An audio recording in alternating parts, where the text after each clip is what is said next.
Hey, welcome to your Monday mortgage market update. Well, more mortgage rate increases last week leading into this week's election week. The big report last week was our U.S. non-farms payroll. Those numbers came off dramatically worse than what was expected, which should have pushed rates down, but instead they really continued to tick up, and that's a tough answer as to why that happened. Probably two different things affecting things. Number one was some temporary factors like what's going on with North Carolina, and it was jobless claims.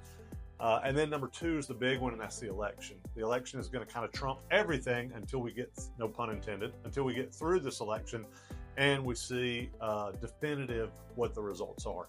What about this week's reports? Well, again, all eyes are on this election. Like everything the markets do is guessing where tomorrow's election will go, and they're going to make their policies based on gambles about the future of our country, based on foreign policy and economic policy based on whoever's elected.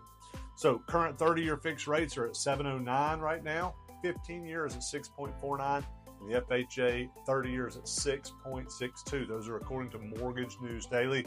Those are not Weber Mortgage's actual rates. I would love to give you a rate quote, but you got to call me in order to get one because they are personalized to meet your needs. So 30-year fixed rates are back over 7%. Remember, we dropped all the way down to 6%. Like literally, we were looking in the potential fives, and then boom, we bounced and we've come back up. Well, what's important this week? Please, whoever you like and whichever side of the aisle you fall on, please go vote. This is the most important thing that we do as U.S. citizens. We are obligated, in my opinion, to do this. If you want to make a statement about the current state of our country, or you want to complain, or you want to brag, you should only be able to do one of those three things if you have voted. Even if you don't know all of the candidates, you should basically be able to figure out where they stand based on policies. You can do just a little research and at least find out the basics, and then you make a decision about who you think is best for our country and go vote. If you don't, shame on you.